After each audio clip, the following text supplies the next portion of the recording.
আমি তাকে সমর্থন দিব। না না চাচা, আমার নির্বাচন করার কোনো ইচ্ছা নাই।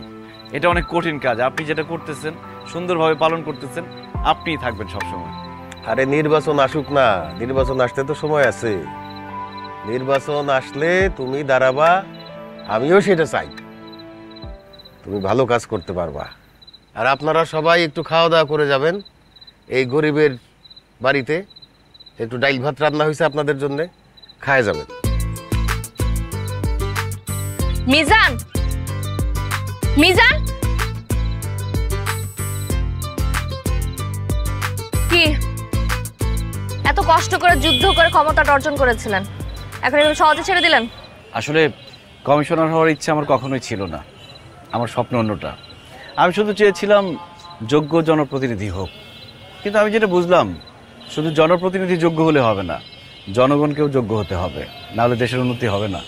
তো এখন কি করবেন? আগের মতো ভেগাবন্ড হয়ে ঘুরে বেড়াবেন, এখানে মারামারি ওখানে ঝগড়াঝাটি এসব? কেন ঘুরে বেড়াবো কেন? আমার স্বপ্ন আছে না, স্বপ্ন পূরণ করব। কি স্বপ্ন? আমার স্বপ্ন তো একটাই, তোমাকে বিয়ে করা।